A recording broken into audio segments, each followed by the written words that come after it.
Hi friends, नमस्ते। एक बार फिर आपका वेलकम है आपका एएस स्टडी प्रेजेंट में। तो आज हम लोग क्लास 10th का एक्सरसाइज 1 देखने वाले हैं, जिसमें सबसे पहले हम लोग देखेंगे basic of Euclid divisions lemma. सबसे पहले हम लोग आएंगे basic of Euclid division lemma. आज हम लोग कुछ बेसिक बात करेंगे यूक्लिड डिवीजन लेमा के बारे में, और कल हम लोग जानेंगे कि यूक्लिड डिवीजन लेमा का स्टेटमेंट्स क्या कहता है, वो किस तरह से थ्योरम दिए। ठीक है, तो ये बात हम लोग कल देखेंगे। ठीक है, आज हम लोग पढ़ेंगे कि basic of Euclid division lemma. तो आज हम लोग स्टार्ट करेंगे एक फ्रैक्शन से। ठीक है, आज हम लोग स्टार्ट करने वाले फ्रैक्शन से। देखो, फ्रैक्शन से ही समझेंगे कि यूक्लिड साहब कैसे सोचे होंगे यूक्लिड डिवीजन्स लेमा के बारे में, ताकि हम लोग भी कोई आइडिया लगा पाएँ। तो सपोज उनके पास इस तरह का कोई फ्रैक्शंस रहा होगा, तो इसको देख के हम लोग को क्या समझ में आता है? तो इसको देख के हम लोग को ये समझ में आ रहा है कि ये 2 जो है, 2 से हम लोग को 7 को डिवाइड करना है। हम लोग को ये देखकर ये समझ में आ रहा है।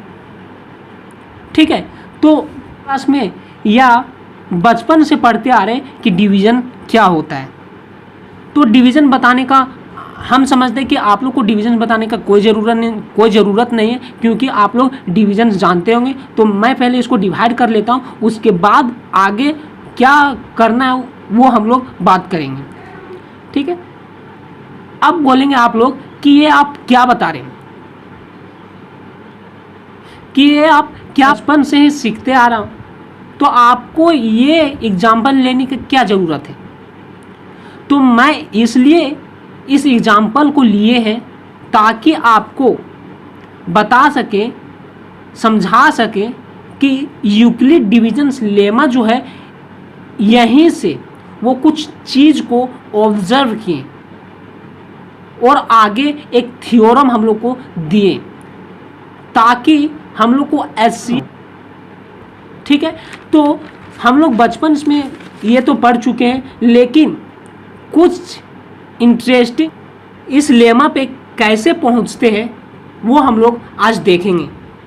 अब आगे बढ़ने से पहले कुछ स्पेशल टर्म होता है जो समझना ज़रूरी है, जो हम लोग बचपन में कई बार पढ़ चुके हैं, लेकिन कुछ बच्चे जो हैं वो भूल जाते हैं। तो चलिए आज हम उसको रिकैप कर लेते हैं कि बच्चे क्या भूल जाते हैं, उसको हम लोग जान लेते हैं, समझ लेते हैं, उसके बाद हम लोग आगे बढ़ेंगे। तो देखो, जिसको हम लोग डिवाइड करते हैं उसको हम लोग डिविडेंड कहते हैं। ये बहुत सारे बच्चे जो है वो भूल जाते हैं, इसलिए मैं रिकैप करने का कोशिश कर रहा हूँ। तो चलिए, जिसको हम लोग डिवाइड करते हैं उसको हम लोग डिविडेंड कहते हैं। ठीक है, और जिससे हम लोग डिवाइड करते हैं उसको हम लोग डिवीजर कहते हैं, डिवीजर। और जितना टाइम में आता है उसको हम लोग क्वाइडेंट कहते हैं, क्वाइडेंट। और जो मेरा बच जाता है, जो रिमेन मेरा बच जाता है, उसको हम लोग रिमाइंडर कहते हैं। ठीक है, तो ये जो है बहुत सारे बच्चे भूल जाते हैं, उनको याद नहीं रहता। तो मैं थोड़ा सा यहाँ रिकैप करने का कोशिश किया, क्योंकि ये जो है आगे हम लोग को बहुत यूज में आने वाला है।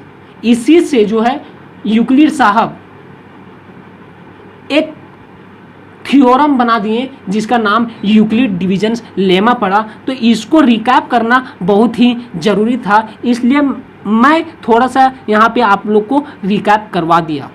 ठीक है, अब यहाँ ध्यान से देखिएगा, और वो जो है पॉजिटिव इंटीजर, यानी कि जो आप डिवाइड कर रहे हैं वो पॉजिटिव इंटीजर होना चाहिए। तो ये होना चाहिए, तो इसमें जो है वो क्या ऑब्जर्व कर पाएँ वो हम लोग देखने वाले हैं। तो आप पहले जो ऑब्जर्व करेंगे वो ये है कि क्वाड्रेंट जो है वो डिविडेंड से हमेशा बड़ा नहीं हो सकता। इक्वल हो सकता है लेकिन बड़ा कभी नहीं हो सकता। तो चलिए देखते हैं कि बड़ा हो आने मेरा बोलने का तकनीक ये है कि हमेशा जो है जो मेरा डिविडेंड जो है वो हमेशा क्वाड्रेंट से बड़ा होता है। ठीक है, ये आप लोग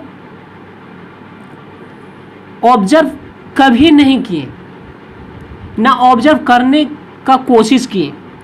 आप ऑब्जर्व करके देखिए कि मेरा जो डिविडेंड है वो हमेशा क्वाड्रेंट से बड़ा होता है, यानी जो मेरा क्वाड्रेंट जो है वो हमेशा डिविडेंड से छोटा होता है। तो ये ऑब्जर्व, तो आप लोग इस तरह का एग्जाम्पल्स लीजिए, आप कोई भी एग्जाम्पल्स लीजिए, आपको हमेशा क्वाड्रेंट जो है वो डिविडेंड से हमेशा छोटा ही मिलेगा। ठीक है, हाँ एक नंबर है जो क्वाड्रेंट जो है वो डिविडेंड का इक्वल हो सकता है, और वो कब हो सकता है, जब हम कोई नंबर को 1 से डिवाइड कर दें, उस टाइम जो है वो डिविडेंड जो है वो क्वाड्रेंट का इक्वल हो जाता है। तो एक ही टाइम है जब क्वाड्रेंट जो है वो डिविडेंड का इक्वल होता है, और वो कब होता है, जब हम लोग कोई नंबर को 1 से डिवाइड करते हैं, उस टाइम जो है क्वाड्रेंट जो है वो डिविडेंड का इक्वल होता है, वरना हमेशा जो है क्वाड्रेंट डिविडेंड से छोटा ही रहता है। ठीक है, तो अभी हम लोग फर्स्ट ऑब्जर्वेशन देखें कि यूक्लिड साहब जो है वो फर्स्ट ऑब्जर्वेशन कि यूक्लिड साहब फर्स्ट में क्या ऑब्जर्व किए। दूसरा ऑब्जर्वेशन, सेकेंड ऑब्जर्वेशन, देखिए सेकेंड ऑब्जर्वेशन वो क्या किए। हम लोग कोई एग्जांपल्स ले लेते हैं, मान के चलिए फिर जैसे 5 से डिवाइड करना है 10 को। ठीक है, तो हम लोग जानते हैं 5 2 10 होता है, ये मेरा 0 यहाँ बच जाएगा। तो दूसरा ऑब्जर्वेशन वो ये कर पाए कि जो मेरा डिविजर जो है वो हमेशा रिमाइंडर से बड़ा होता है। दूसरा ऑब्जर्वेशन यूक्लिड साहब ये किए कि जब हम कोई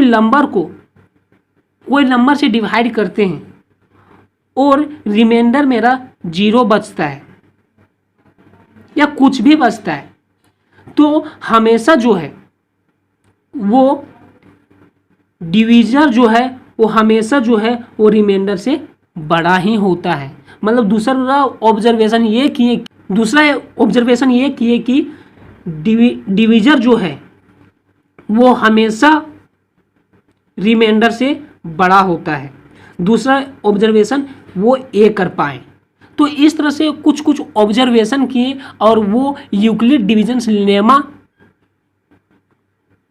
लेमा जो है वो कोई हार्ड थ्योरम नहीं है, वो डिवीजन का प्रोसेस ही है। जो डिविजन्स हम लोग लंबा करते हैं उसी को वो एक थ्योरम बना दिए। तो आज अब देखो मेरा वही एग्जांपल है 7/2, या हम लोग इसको इस तरह से भी लिख सकते हैं 2 7 और इस। तो अब हमको कोई बोलेगा कि इसको जो है, अब हमको बोले कि 7/2 को मिक्स फ्रैक्शंस में लिख के दिखाओ, तो हम लोग क्या करते, तो हम लोग 7/2 को इस फॉर्म में लिख देते और ये प्रोसेस करते। ये प्रोसेस करने के बाद हम लोग को बचपन में सिखाया गया है कि 2 को नीचे रखना है, डिविजर को नीचे रखना है, और 1 को ऊपर रखना है रिमाइंडर को, और ये जो क्वाड्रेंट जो है उसको यहाँ रखना है। ठीक है, इनटू में। तो ये हम लोग क्यों लिखे, हम बोल दें कि ये भी मत लिखो, इसको जो है ये मिक्स फ्रैक्शंस को जो है वो फ्रैक्शंस में हमको करके दिखाओ। तो हम लोग क्या करेंगे साहब कि ये 3 to 7 लाने के लिए हमको क्या करना पड़ा, तो हमको ये 7 लाने के लिए हमको क्या करना पड़ा, तो हम क्या किए, ये 7 का इक्वल लाने के लिए हम लोग क्या किए, इसको जो है इसको divisor divisor into quotient plus remainder. तो ये 7 को लाने के लिए हमको ये करना पड़ा, तब मेरा ये 7 आया। ठीक है, तो यही जो हम लोग किए, तो यहां से क्या निकला, तो यहां से ये 7 मेरा क्या है, डिविडेंड। तो हम लोग इसको क्या किस तरह से लिख सकते हैं, dividend dividend dividend equal to divisor divisor into quotient plus reminder.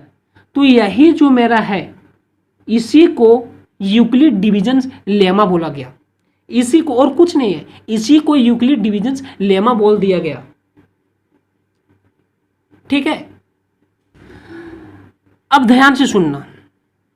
मेरे पास कोई नंबर है, सपोज मेरे पास a/b है। ठीक है, इसको हम लोग को डिवाइड करना है। तो हम लोग मान लेते हैं कि जो डिवाइड करने पर मेरा जो क्वोशिएंट आया उसको वो q आया, और जो मेरा रिमाइंडर जो आया वो r आया। ठीक है, वो r आया। तो हम पीछे कि 7 को लाने के लिए हमको इस प्रोसेस से गुजरना होता था। तो हम लोग को ये को लाने के लिए यही प्रोसेस को आगे फॉलो करना पड़ेगा, तब ये का इक्वल आएगा। तो हम लोग इस तरह से इसको लिख सकते हैं, ये equal to b q, b divisor, तो डिविजर मेरा ये है तो बी, और क्वाड्रेंट मेरा क्या है, क्यू, तो क्यू, और ये प्लस रिमाइंडर। तो इस फॉर्म को ही यूक्लिड डिविजन्स लेमा बोला गया, और इसको हम लोग यूक्लिड डिविजन्स लेमा बोल दिए। अब हम लोग कल जानेंगे कि यूक्लिड डिविजन्स लेमा का क्या स्टेटमेंट है, वो क्या बताना चाहें। तो चलिए आज के लिए इतना ही। अगर आपको वीडियो अच्छा लगा हो तो लाइक, सब्सक्राइब एंड कमेंट जरूर कीजिएगा। Thank you.